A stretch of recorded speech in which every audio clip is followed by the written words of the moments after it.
तो स्वागत है आज का हमारे इस ब्लॉग में। आज हम घूमने आए हैं जंतर मंतर, जिसमें से हम वैदिक घड़ी, और आज के इस ब्लॉग में हम शुरुआत करते हैं पहले शंकु यंत्र से। 1719 में किया गया 1700 और अभी चल रहा है 2025 यानी कि 20 साल का जो यंत्र आप देख रहे हैं वास्तव में इनका वर्किंग आज के समय के अनुसार अलग है। सभी यंत्र ये सूर्य के धूप में परछाई के माध्यम से काम करता है। 300 वर्ष पहले पुराने यंत्र, तो अभी जैसे वर्तमान में धूप नहीं तो आपको प्रैक्टिकल में दिखेगा, लेकिन फिर भी इन यंत्रों का वर्किंग कार्य कैसे करती है आप आसानी से समझ सकते हो। राजा में पूरे भारतवर्ष में 5 वेधशालाएं बनाई गई, जयपुर, दिल्ली, मथुरा और बनारस। पहला जो यंत्र इसका नाम है शंकु यंत्र। शंकु यंत्र के द्वारा हम सूर्य की गति, अब वास्तव में क्या हो रहा है, हम हमारी जो पृथ्वी हो क्या कर रही है, सूर्य के चारों ओर घूम रही है, चक्कर लगा रही, लेकिन चक्कर कैसे लगा रही, दीर्घ वृत्ताकार करता है। तो हम जब पृथ्वी पर से देख रहे हैं तो हमको क्या दिख रहा है, सूर्य गति करता हुआ दिख रहा है। और गति कौन सी, उत्तर से दक्षिण की ओर या दक्षिण से उत्तर की ओर। आपने उत्तरायण दक्षिणायन का नाम सुना था नहीं कभी? सुना है उत्तरायण या दक्षिणायन। आयन मतलब होता है गति। यदि हम बोलते हैं सूर्य का उत्तरायण अर्थात सूर्य की गति उत्तर की ओर है, और यदि बोलते हैं सूर्य का दक्षिणायन अर्थात इधर वाले साइड। तो वास्तव में दिन और रात की अवधि हमेशा एक जैसी रहती है क्या? नहीं, निरंतर बदलती रहती है। तो यही कारण है कि कभी दिन बड़े होते हैं, कभी रातें बड़ी होती हैं, या कभी दिन रात बराबर होते हैं, लेकिन बराबर दिन रात सिर्फ वर्ष में 2 दिन। ये देखा अभी 21 मार्च और 23 सितंबर लिखा हुआ, 23 सितंबर। तो वास्तव में देखो एक पूरा सर्कल बना हुआ है और इसके बीच में पोल लगा हुआ, और इसकी जो परछाई है, जैसे जैसे सन का मूवमेंट होता, पूरे वर्ष में इस यंत्र पर इसकी परछाई से 7 रेखाएं खींची गई है। 1 2 3 4 5 6 7। इनके बीच में निरंतर घटती या बढ़ती हुई हमको दिखाई देती जैसे जैसे मूवमेंट होता है। लेकिन ये जो 7 रेखाएं इसके बाहर नहीं जाएगी, जैसे लिखा है 21 से 22 जून, इधर बाहर नहीं जाएगी 21-22 जून से, और यहाँ लिखा है 22 दिसंबर, तो 22 दिसंबर से ही बाहर नहीं जाएगी। और ये जो बीच वाली रेखा है, कौन सी रेखा कहलाती है? विषुवत रेखा या भूमध्य रेखा। तो 23 सितंबर को सूर्य बिल्कुल बीचों बीच विषुवत रेखा पर सीधा लंबवत था। अब जब बिल्कुल बीचों बीच में है विषुवत रेखा पर सूर्य, तो दिन और रात कैसे हो जाएंगे? बराबर, बिल्कुल 12 घंटे का दिन और 12 घंटे की रात।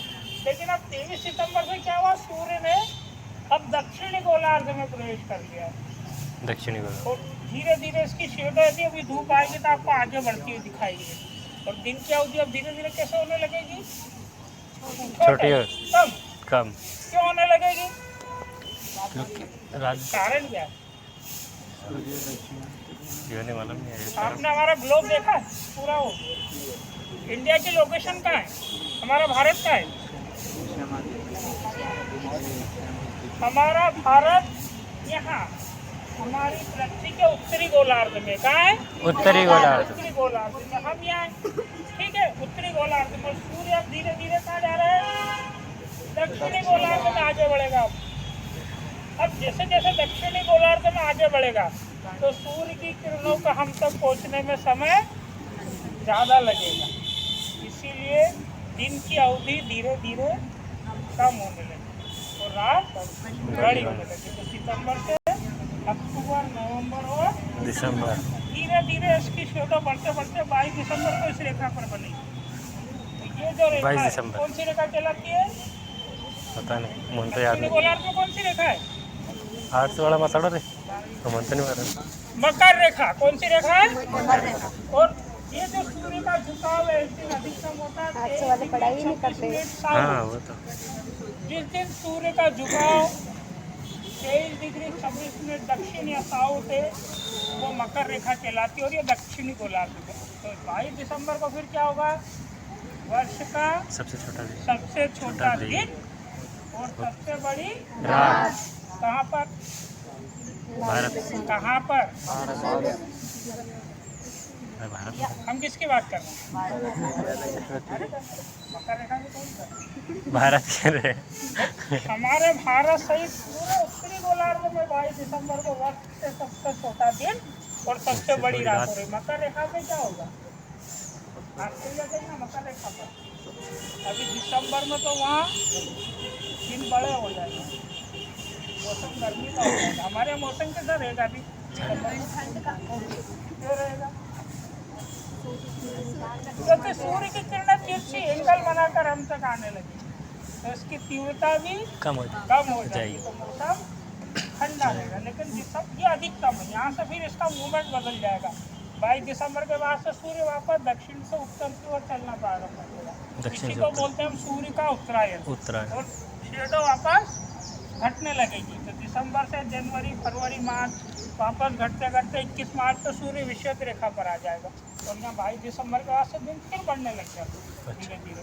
और 21 मार्च आते वापस बराबर, यानी कि वर्ष में सिर्फ 2 दिन 21 मार्च और 23 सितंबर ही ऐसे होते हैं जब दिन और रात दोनों बाकी। अब 21 मार्च के बाद से क्या होता है? सूर्य उत्तरी गोलार्ध में आ जाएगा, इसकी शेडो और घटेगी और दिन की अवधि तुलनात्मक रूप से देखेंगे तो रात से ज़्यादा होने लगेगी।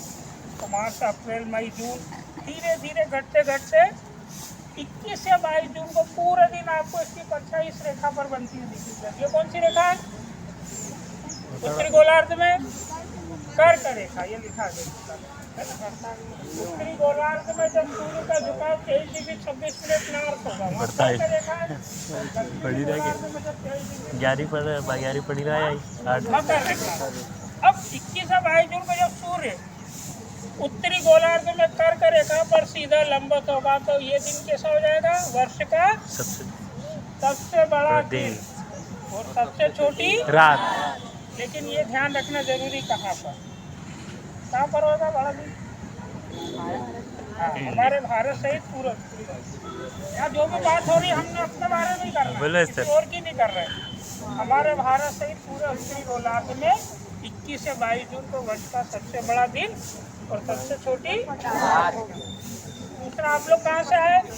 इंगोरिया। उज्जैन के बारे में एक और विशेषता आपने सुनी कि नहीं सुनी? सुनी? क्या विशेषता उज्जैन की?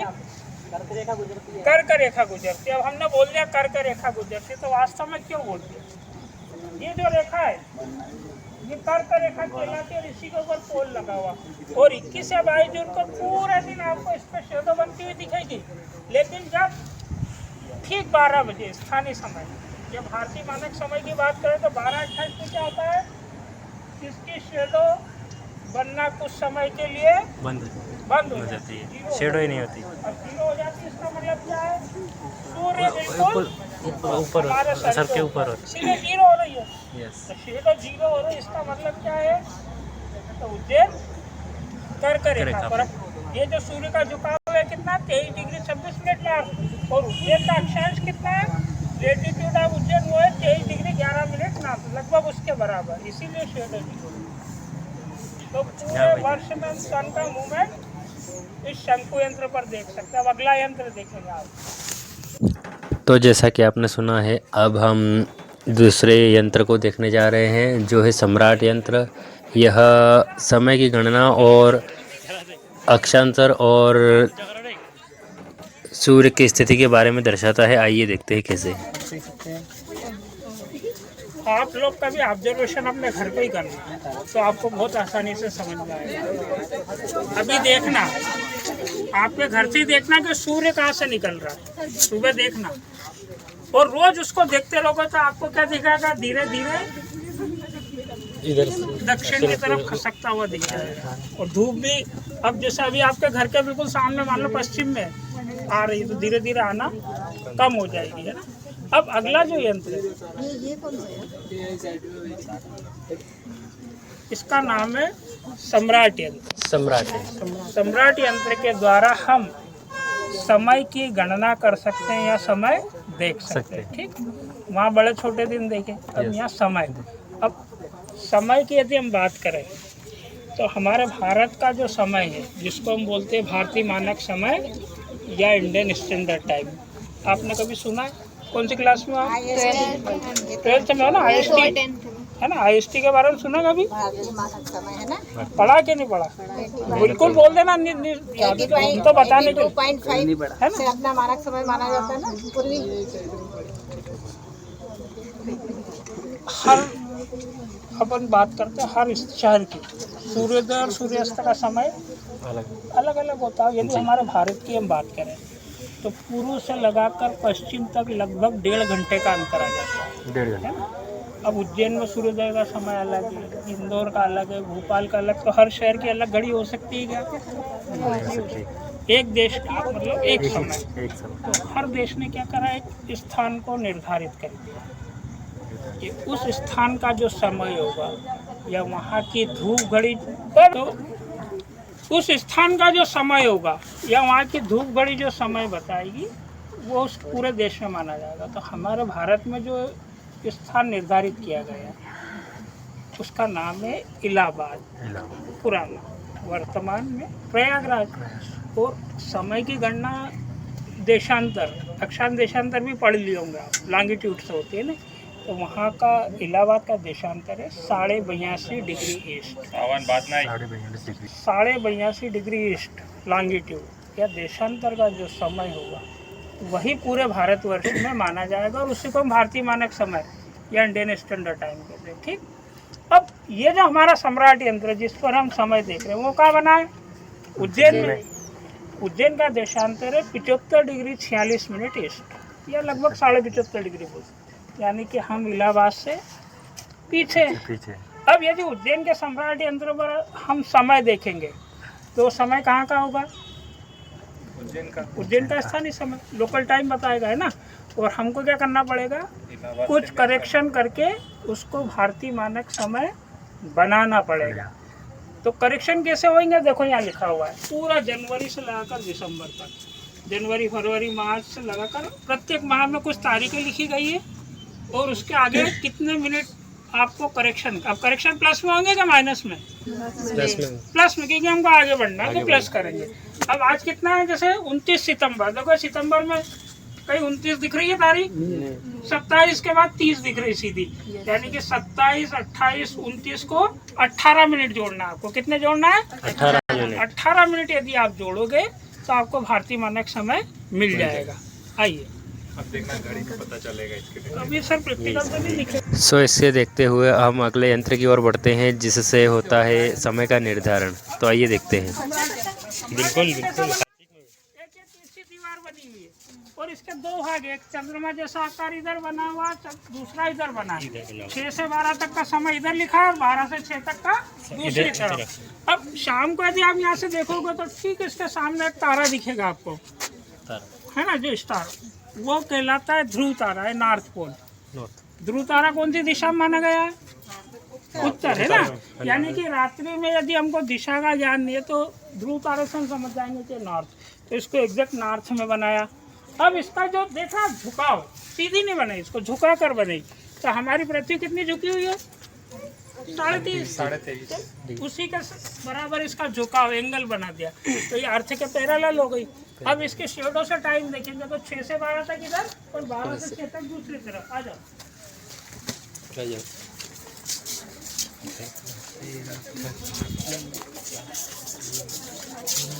12, 1, 2, 3, 4, 5 और 6 से 12 तक उधर है। अब मान लीजिए ये लिखा है 2 और ये लिखा है 3, तो ये कितना हुआ? 1 घंटा, यानी कि 60 मिनट। अब यदि हमने इसके 4 भाग कर दिए तो कितने कितने मिनट के हो गए? 15-15 मिनट के। इसके भी 3 भाग कर दिए तो 5-5 मिनट के, और ये 5 भाग यानी कि 1-1 मिनट। अब यदि अभी धूप, अभी जैसे मान लीजिए कितने बजे 2:30, तो यदि शेडो अभी इसकी बनेगी, धूप आएगी तो लगभग यहाँ 2 के आसपास करीब बनते दिखेगी आपको, 2:15 के आसपास। अभी धूप नहीं आ रही है। हमारे QR कोड भी बनाए गए इन यंत्रों के, वो पूरे धूप में ही बने हुए। तो आप QR कोड स्कैन करना तो वो जो आपको वीडियो बना हुआ है पूरा धूप में बना हुआ दिख जाएगा। ये काम कैसे करता, तो यहाँ का इसकी धूप जहाँ भी बनेगी शेडो, वो टाइम हम पढ़ लेंगे, वो होगा उज्जैन का स्थानीय समय। और जैसे आज की तारीख में 18 मिनट जोड़ना है, तो 18 मिनट जोड़ोगे तो पूरा आपका एग्जैक्ट टाइम मिल जाए। करीब 2:25 के आसपास इसमें टाइम आएगा अभी, है ना। 2:35-40 हो रहा है, तो लगभग इसके आसपास आएगा। ठीक, ये सम्राट यंत्र से हम समझ देख सकते हैं। एक यंत्र वो बना है नाड़ी वाला यंत्र। सो गाइस, फिर समय का निर्धारण के बाद हम देख पर चलते हैं नाड़ी यंत्र के बारे में। ये जो नाड़ी वाला यंत्र है, अब इससे हम सूर्य या अन्य किसी भी ग्रह नक्षत्र के गोलार्ध की स्थितियाँ देख सकते हैं। गोलार्ध कितने होते हैं? तो होते हैं, आपको तो सब मालूम है मैडम। जो बोलते हैं इनको यार तो कुछ समझ में आ रहा है कि नहीं मालूम पड़ रहा है? कितने गोलार्ध होते हैं? कौन से? ठीक, अब सही से। अभी 23 सितंबर को कहाँ था सूर्य? उत्तरी गोलार्ध। दिख रहा है शंकु यंत्र। अभी सर ने बताया ना उधर तुम 23 सितंबर को ना उत्तरी गोलार्ध में था ना दक्षिणी गोलार्ध में। विषुवत रेखा पर था। कहाँ था? विषुवत रेखा, बिल्कुल बीचों बीच। वो मध्य रहेगा। अब 23 सितंबर के बाद से सूर्य ने अब कौन से गोलार्ध में प्रवेश कर लिया है? दक्षिणी गोलार्ध में। ये कौन सी दिशा है? उत्तर दिशा। तो आप 23 सितंबर के यदि पहले आते तो आपको यहाँ धूप आते हुए मिलती, लेकिन अब इससे धूप नहीं मिलेगी आपको। यदि अभी धूप आएगी तो इसके दक्षिण वाले भाग पर धूप दिखेगी। चलो इसके दक्षिण वाले भाग पर देखते हैं। अब इसके ऊपर धूप आएगी, इसके ऊपर, है ना। तो हम सूर्य की धूप से आसानी से पता कर लेते हैं कि वर्तमान में सूर्य या कोई भी ग्रह नक्षत्र हमारे पृथ्वी के किस गोलार्ध में। अब दक्षिणी गोलार्ध में कब तक रहेगा? 23 मार्च 21 मार्च को आ रहा है इक्वेटर पर वापस, यानी कि 20 मार्च तक पूरे 6 माह दक्षिणी गोलार्ध में। 21 मार्च को फिर इक्वेटर पर आएगा और 21 मार्च से उत्तरी गोलार्ध। तो पूरे 6 माह सूर्य किस गोलार्ध में, इस नाड़ी वाले यंत्र से हम देख लेते हैं। ठीक है, एक वेधशाला में एक नक्षत्र वाटिका भी बनी हुई है। अब नक्षत्र वाटिका में आप अभी जाके देखना, सब लगे हुए बोर्ड। तो आपने कभी राशियाँ या नक्षत्रों का नाम सुना? राशियों के बारे में कितनी होती है राशियाँ? 12 राशि और नक्षत्र है ना, 27 नक्षत्र। अब ये जो हमारा इसका है पूरा कैसा दिखता है? गोल गोल सर्कल। कितना डिग्री का होता है सर्कल? 360 डिग्री, है ना। और शहरों में तो ठीक खैर कुछ नहीं दिखता है, लेकिन जो गाँव में रहते हैं आप देखना, आपको रात में बहुत सारे तारे दिखते हैं। और तारों को यदि ध्यान से देखोगे तो उसमें कुछ आकृतियाँ भी बनती हुई दिखती है। तो वो आकृतियाँ जो है वास्तव में सब लैंडमार्क पहचान है। काय की पहचान है? राशियाँ और नक्षत्रों की। अब ये जो हमारा 360 का सर्कल है, इसके हमने 27 नक्षत्र है, तो 27 भाग कर दिया। तो एक नक्षत्र कितने डिग्री का होता है? 13 डिग्री 20 मिनट का। 13-20 13-20 13-20 से 27 नक्षत्र मिलकर पूरे 360 का सर्कल हो जाता है। तो वो नक्षत्र तारों के रूप में कैसा दिखता है वहाँ दिखाया गया है। 12 राशियाँ होती है। अब 360 को यदि 12 से डिवाइड कर दिया तो एक भाग होगा कितने डिग्री का? 30 डिग्री का। यानी एक राशि होती है 30 डिग्री की। तो वो राशि का आकार कैसा दिखता है वो भी वहाँ लगा, सब बोर्ड लगे हुए। तो आप नक्षत्र वाटिका में जाके वो सब देख सकते हो। ठीक, जैसा कि बताया गया है कि नक्षत्रों और राशियों के बारे में हम देखने जा रहे हैं, तो है गाइस प्लीज़ देखिए। जुट चुके हैं उनसे लड़के आगे निकल ब्लॉग में, तो हम आगे चलते हुए अध्याय ब्लॉग बना। तू कौन सा नक्षत्र? देख सकते हो आप 27 नक्षत्र हैं। ये 24 23 धनिष्ठा शासकीय, और ये जिस प्रकार से आप देख सकते हो हमारी मकर राशि है। एक बार कृपया देखते हैं मकर राशि की आकार, वनस्पति ज्येष्ठा नक्षत्र है, अनुराधा, विशाखा, सोलवा, स्वाति, चित्रा। हाँ, अरे ये तो कलर जुड़ गया है।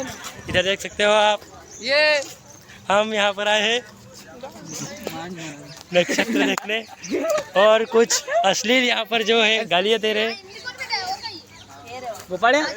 हाँ, नक्षत्र आद्रा। हम पूरा घूमेगा ही क्या? तो इसके बाद हम ग्रहों को देखने जा रहे हैं। देखिए आप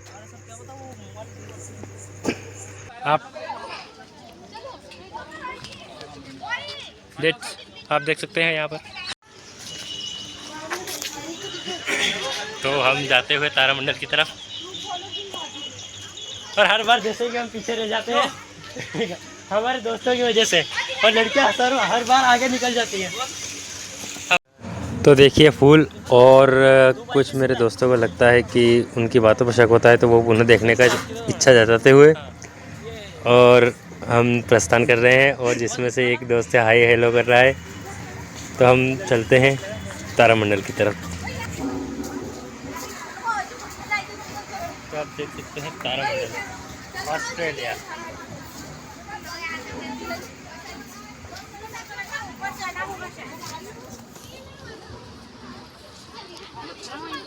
ये है मकर रेखा, ये भूमध्य निगाहें है आचार्य वराहमिहिर भवन,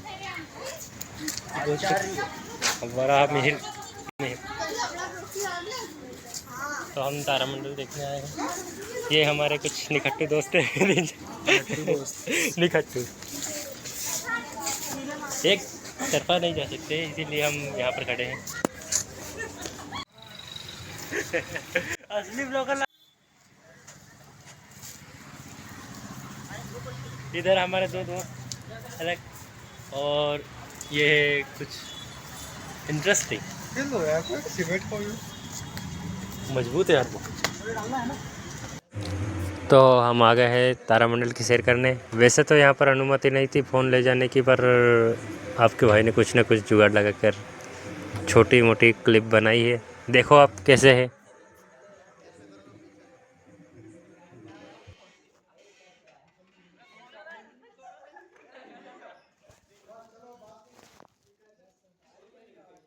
तो बस इतनी ही बड़ी क्लिप थी, तो आशा हूँ आपको अच्छी लगी होगी, और हम फिर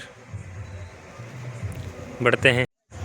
तो इसके बाद हमारे जाने की ये प्रस्थान होने की स्थिति आ चुकी है, तो हम चलते हैं अपने स्कूल की तरफ। तो देखिए आप कुछ छोटा नहीं बनाया, और रवाना हो रहे हैं इंगोजा की तरफ।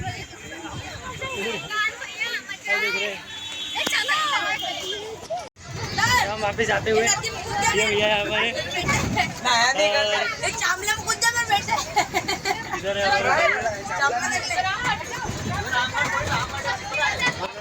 तो है गाइस, हमारा व्लॉग बहुत ही जल्द समाप्त होते हुए, इसीलिए हम पास में पहुंच चुके हैं, और कुछ इनकी भी सुन लेते हैं।